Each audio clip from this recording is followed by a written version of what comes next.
मैं डॉक्टर चंद्रेश पारिक और एक बार फिर हम थर्ड ईयर के विद्यार्थियों के लिए बात करने जा रहे हैं क्रिस्टल फील्ड थ्योरी में calculation of CFSE for octahedral complexes, यानी कि असफलकीय संकुलों में सीएफएसई की गणना कैसे की जाती है।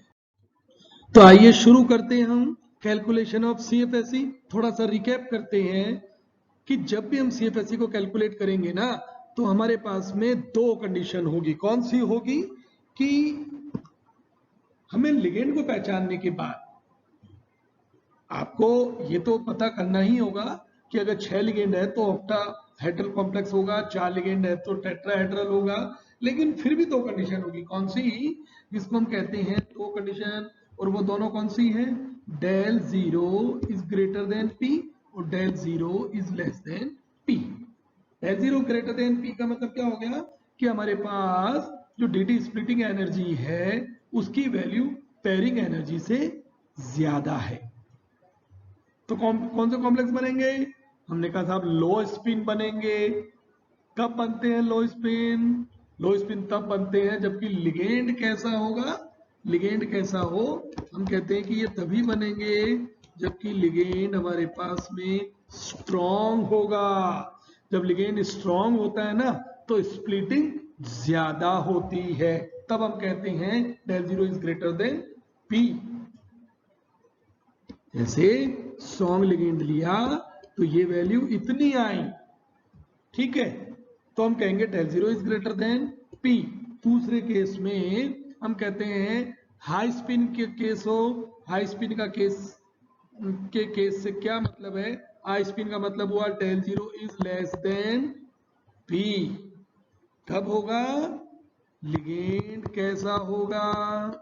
लिगेंड होगा हमारे पास में कमजोर, वीक, जिसको हिंदी में कहते हैं दुर्बल लिगेंड। तो अगर लिगेंड ही दुर्बल है तो क्या होगा? लिगेंड अगर दुर्बल हुआ तो डीडी स्प्लिटिंग कम होगी। जैसे पहले वाले से कंपेयर करते हैं तो स्प्लिटिंग हुई इतनी, तो यहां पर स्प्लिटिंग है इतनी, यहां पर है इतनी सी। तो स्ट्रॉन्ग ने क्या किया? स्प्लिटिंग को ज्यादा किया। इसलिए हमने कहा अगर स्प्लिटिंग ज्यादा तो डेल ओ की वैल्यू भी ज्यादा, क्योंकि डेल ओ क्या है यहाँ पर? डेल ओ को हम कहते हैं splitting energy, crystal field splitting energy, CFSE। और अगर लिगेंड अगर कमजोर हुआ तो हम कहेंगे del zero less than P. Del zero कम क्यों? क्योंकि स्प्लिटिंग ही यहां पर कम हो रही है। तो इस केस में जो संकुल जितने भी बनने वाले हैं ना कॉम्प्लेक्सेस, वो कैसे होंगे? वो हमेशा लो स्पिन होंगे, जिसकी बहुत बात हम कर चुके हैं। लेकिन अगर लिगेंड वीक है, स्प्लिटिंग कम होगी, तो इलेक्ट्रॉन होल्स रूल को ओबे करेंगे, तो हम उन्हें कहेंगे हाई स्पिन। का मतलब हुआ इलेक्ट्रॉन आसानी से ऊपर भी जाने वाले हैं, तो उन्हें कहेंगे हम हाई स्पिन कॉम्प्लेक्स, यानी कि उच्च चक्रण। तो पहला केस कहलाता है लो स्पिन, हिंदी में क्या कहेंगे? निम्न चक्रण संकुल।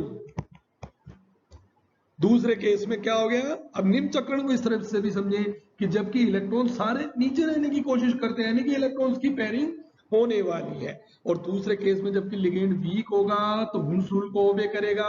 तो हमने कहा हाई स्पिन, यानी कि इलेक्ट्रॉन ऊपर जाने वाले हैं, तो ये कॉम्प्लेक्सेस कैसे कहलाते हैं?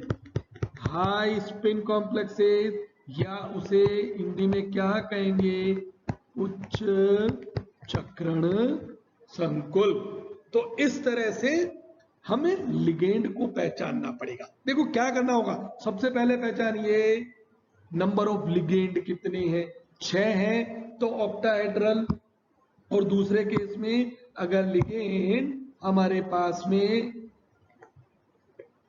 4 हुए तो टेट्राहेड्रल संकुल।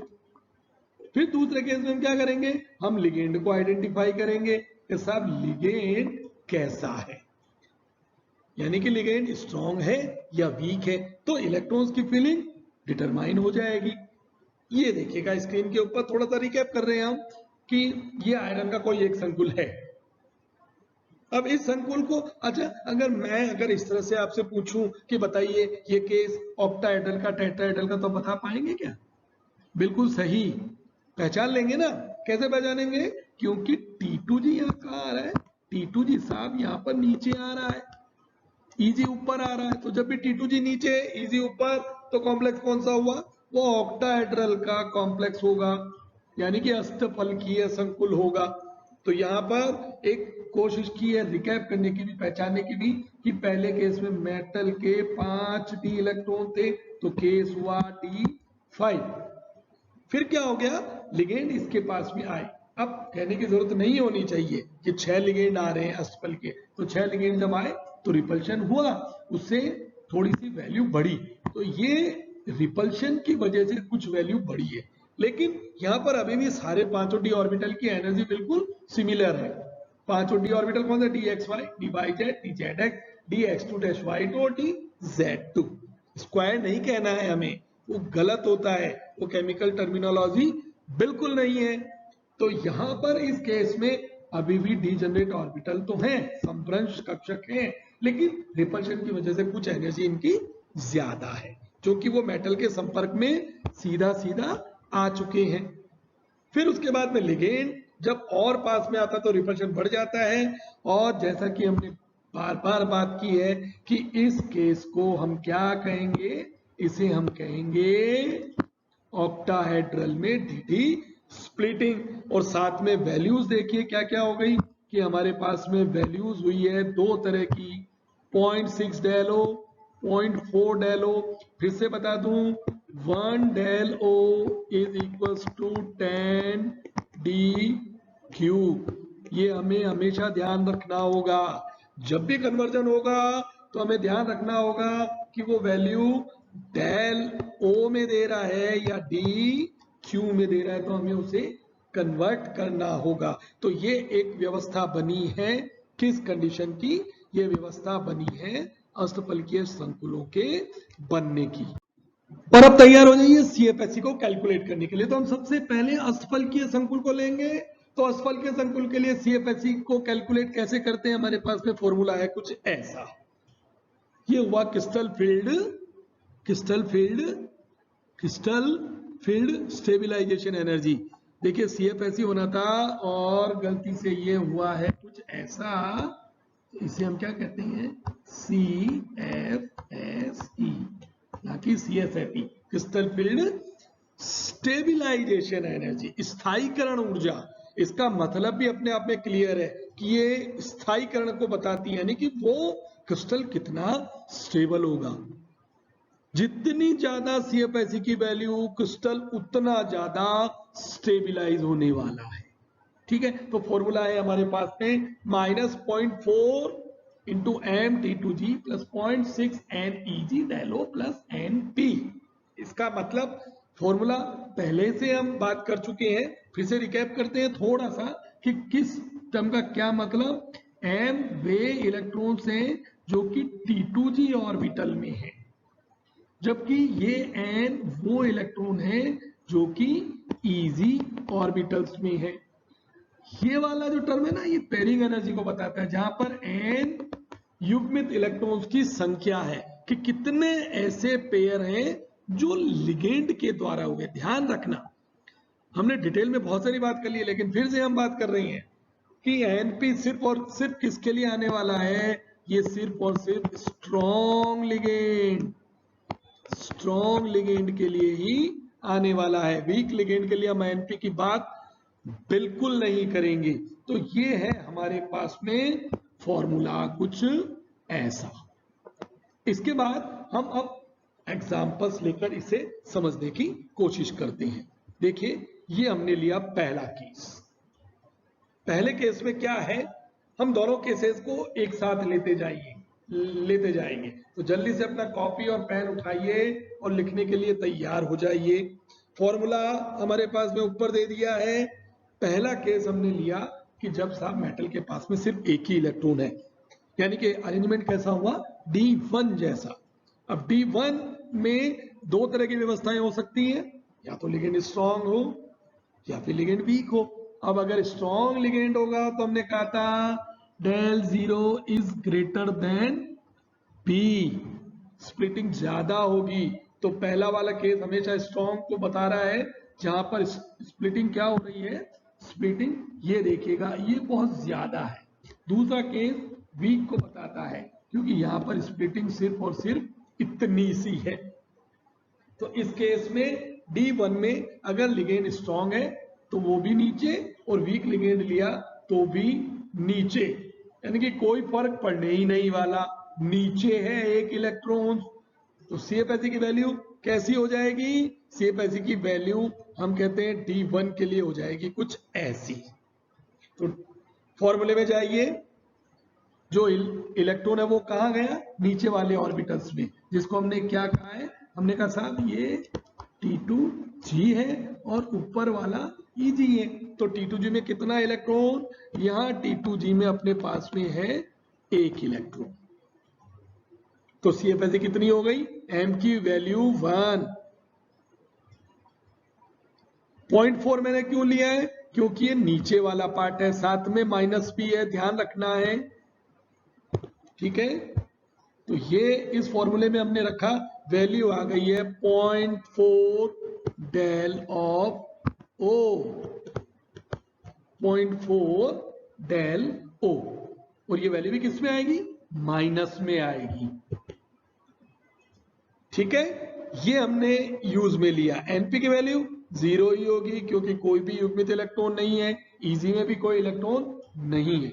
सेकंड केस में आइए, सेकंड केस है D2 का, जबकि मेटल के पास में सिर्फ 2 इलेक्ट्रॉन है, यानी कि D2 उसका इलेक्ट्रॉनिक विन्यास हुआ, इलेक्ट्रॉनिक कॉन्फ़िगरेशन हुआ। अब दोनों इलेक्ट्रॉन बिल्कुल 1 बाय 1 भरे जाएंगे, और यहाँ पे भी चाहे वो स्ट्रॉन्ग होगा या फिर वीक होगा, कोई फर्क नहीं पड़ने वाला है, क्योंकि 2 इलेक्ट्रॉन दोनों नीचे ही रहने वाले हैं। पेयरिंग की बात तो तब करेंगे जबकि लिगेंड 3 के बाद, वो हम आगे के उदाहरणों से इसे समझेंगे। तो दोनों इलेक्ट्रॉन नीचे आए, तो बताइए वैल्यू कितनी होगी, मैं आपको चंद सेकंड देकर पूछ रहा हूं, आप बताइए क्या करेंगे। एम की वैल्यू बताइए कितनी, 2। एन की वैल्यू बताइए, स्मॉल एन की, बिल्कुल 0 होगी, क्योंकि इजी में तो कोई इलेक्ट्रॉन ही नहीं है भाई, जो भी इलेक्ट्रॉन है दोनों वो कहां जा रहे हैं, T2G में। तो वैल्यू या आंसर क्या होना चाहिए हमारा, ये बिल्कुल ऐसा, माइनस सिंबल को मत भूलिएगा। क्या हो गया हमारे पास में, -2 इंटू 0.4, समझ में आया। तो कितना हो गया, 0.8 डेल ऑफ O, ये A0 नहीं है, डेल O है, निकला। चलिए बढ़ते आगे, और ये लिया हमने केस नंबर 3, जबकि इलेक्ट्रॉनिक कॉन्फ़िगरेशन कितना है, D3 है। अब D3 में देखिएगा फिर से कि 3 इलेक्ट्रॉन थे, तीनों की फिलिंग हुई, तीनों की फिलिंग के बाद में तीनों इलेक्ट्रॉन अब भी बिल्कुल नीचे है, क्योंकि यहां पर तो पेयरिंग पॉसिबल ही नहीं है, चाहे लिगेंड कितना स्ट्रॉन्ग क्यों ना हो, क्योंकि तीनों ऑर्बिटल की एनर्जी बिल्कुल सेम है, जिनको हम कहते हैं कि डीजेनरेट ऑर्बिटल है। तो T2G ऑर्बिटल है, जब तक सब में एक एक इलेक्ट्रॉन नहीं चला जाएगा तब तक इलेक्ट्रॉन की पेयरिंग पॉसिबल नहीं है।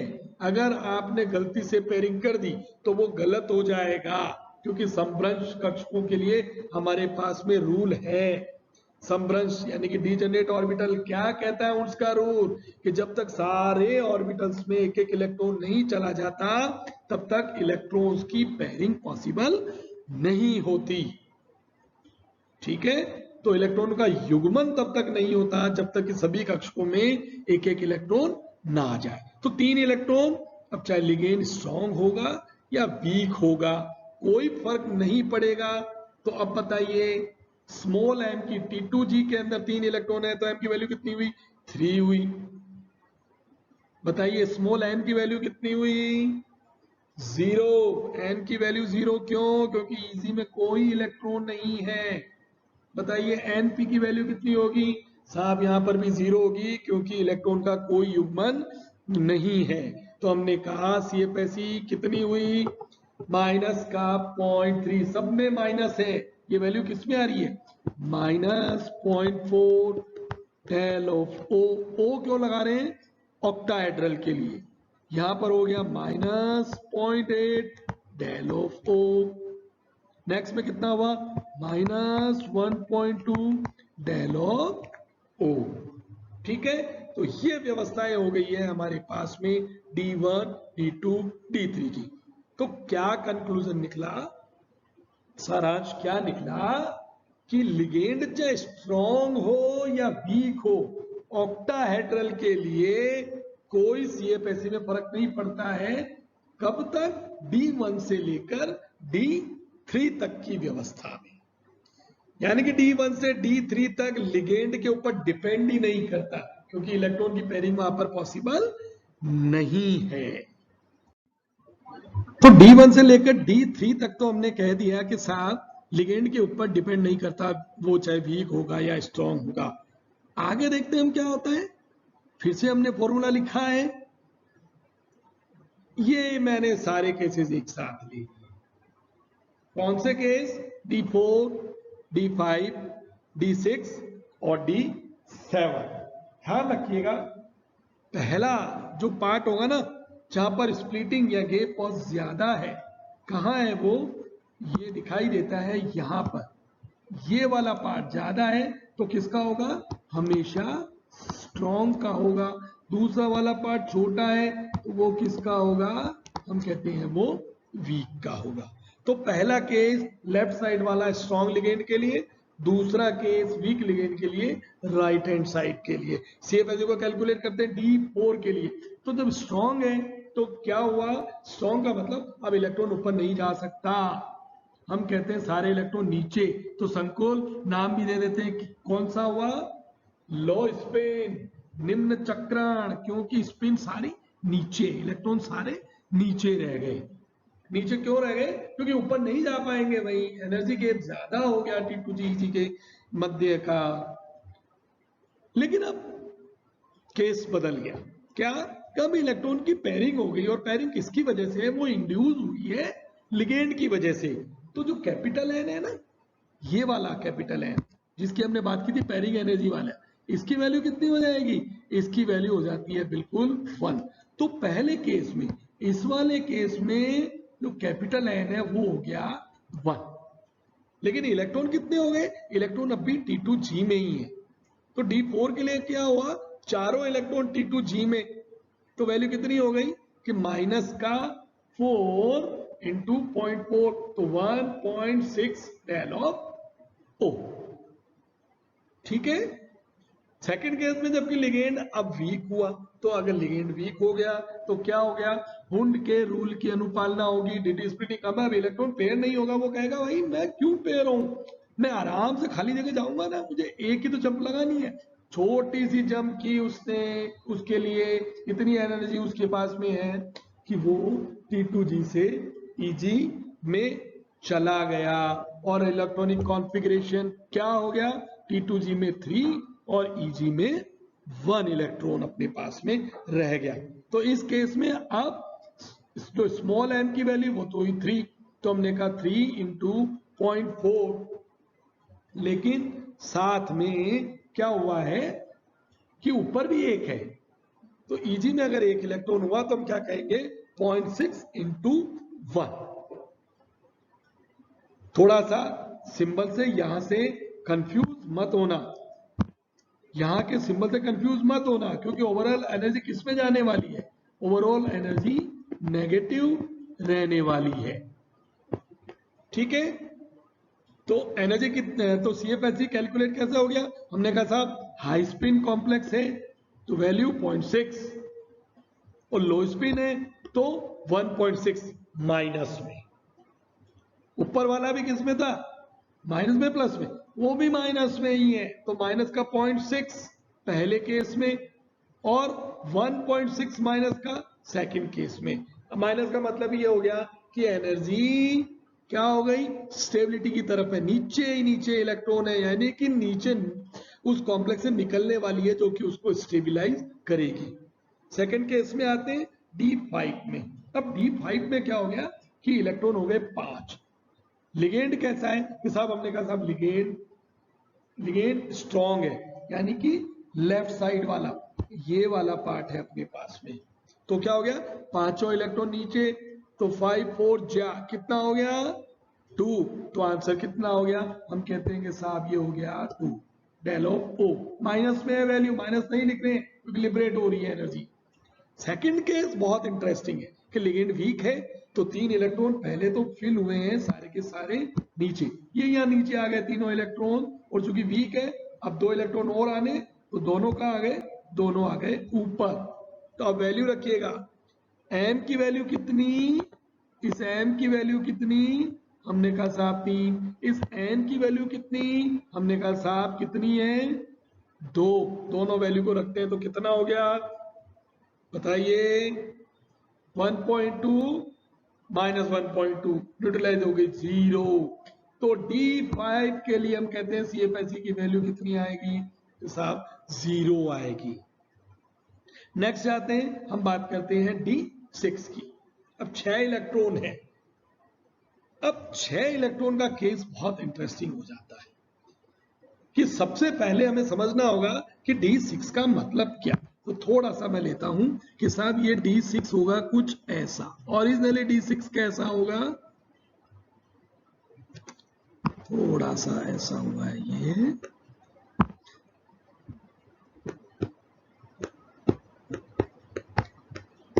D6 का मतलब क्या हो गया 1 2 3 4 5, और हमने कहा ये नंबर ऑफ ये इलेक्ट्रॉन गया 6 में, तो एक पेयरिंग पहले से ही है, ठीक है। अब हम देखते हैं कि पेयरिंग क्या बढ़ी है क्या, तो अगर लिगेंड स्ट्रॉन्ग है तो हमने कहा सारे के सारे कहां आ गए, सारे आ गए अपने पास में नीचे, तो एक तो पहले से है, ये वाला पार्ट तो पहले से है, लेकिन टोटल बाकी के कितने 2 पेयर आए, तो 3 में से एक हटा दें आप, तो n की वैल्यू, कैपिटल N की वैल्यू कितनी हुई, कैपिटल N की वैल्यू उस कंडीशन में हो जाएगी n बराबर 2, और इलेक्ट्रॉन T2G में टोटल कितने हुए, हमने कहा था इलेक्ट्रॉन हुए टोटल 6, तो इलेक्ट्रॉन यहां पर 6 हैं, सारे के सारे नीचे आ रहे हैं, तो कितना हुआ 2.4, तो इंटू कितना 6 इंटू माइनस का 0.4 यानी कि माइनस का 2.4, ये हुआ अपना आंसर। यहीं पे हो जाएगा, गलत हो जाएगा, क्यों, क्योंकि हमने एनपी की बात नहीं की, तो यहां पर क्या होना चाहिए, यहां पर होगा 2p, 3p नहीं है, 3p क्यों नहीं है, क्योंकि एक तो पहले से ही मौजूद है, ठीक है।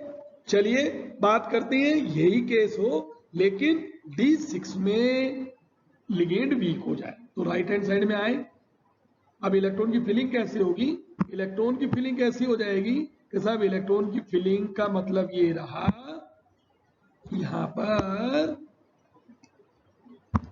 कि इलेक्ट्रॉन की फिलिंग पहले नीचे 3 इलेक्ट्रॉन भरे जाएंगे 1 2 3, फिर 2 इलेक्ट्रॉन ऊपर जाएंगे 4 5, इसको मैं इस तरह से बता देता हूं, ये अगर T2G है और ऊपर वाला EG है, तो इलेक्ट्रॉन देखो कैसे गया, ये इलेक्ट्रॉन नंबर 1, ये 2, ये 3, फिर जाएगा 4 और 5 क्योंकि वीक लिगेंड है। अब बचा हुआ इलेक्ट्रॉन कहाँ आना है, छठे नंबर का इलेक्ट्रॉन यहीं आना है, वो यहां आ गया,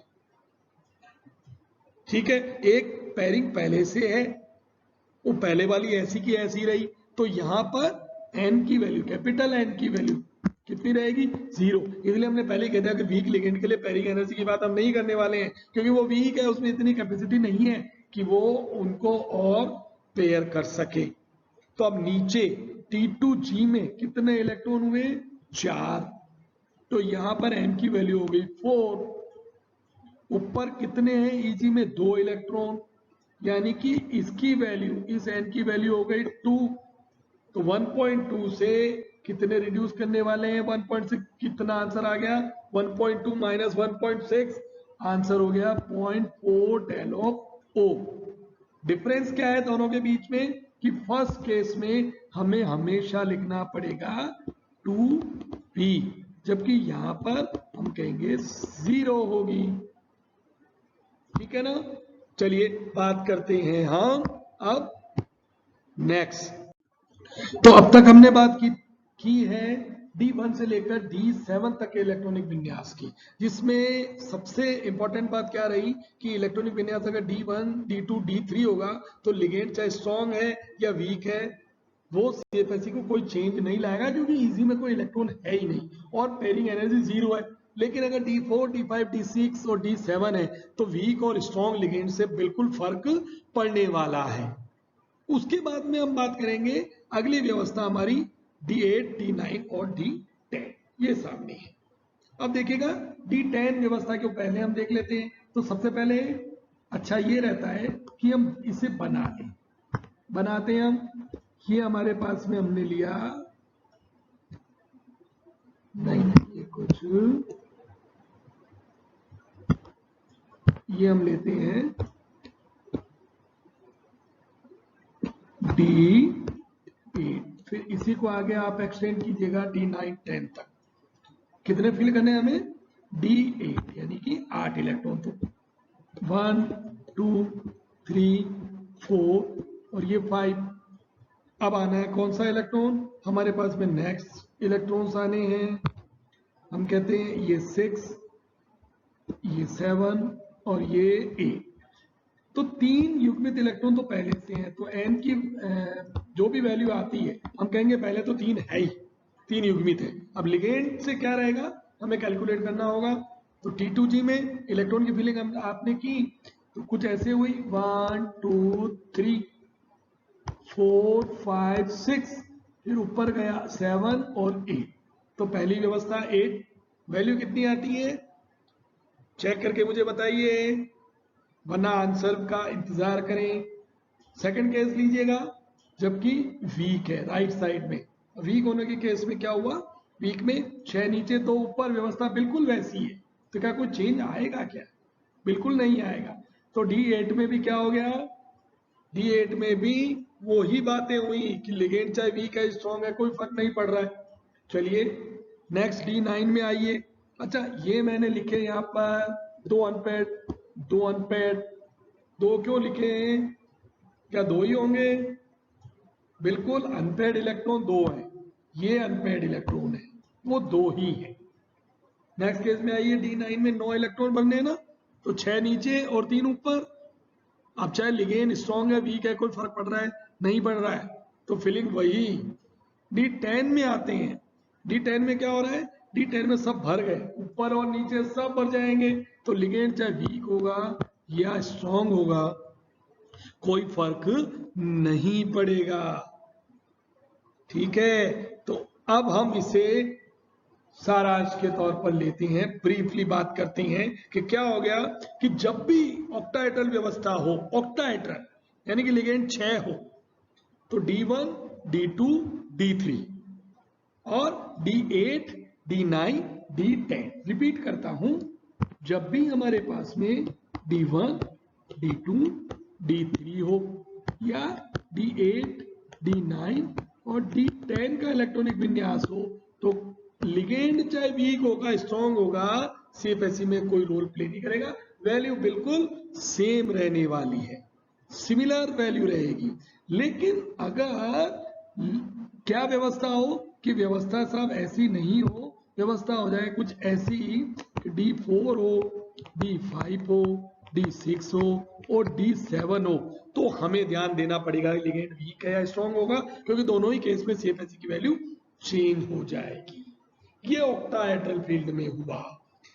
अब अगर एग्जाम में क्वेश्चन आता है और आप ये कैलकुलेट कर लेते हो, तो सिर्फ CFSE चाहे वो लिगेंड वीक दे स्ट्रॉन्ग दे, पहले ही चेक कर लें कि वो D4, D5, D6 और D7 में है क्या। अगर ये है तब तो वीक और स्ट्रॉन्ग से फर्क पड़ेगा, CFSE की वैल्यू दोनों के लिए बिल्कुल चेंज आएगी, वरना लिगेंड की स्ट्रेंथ के ऊपर वो डिपेंड नहीं करेगा। Thank you. नेक्स्ट में हम बात करने वाले हैं टेट्राहेड्रल ज्योमेट्री के लिए।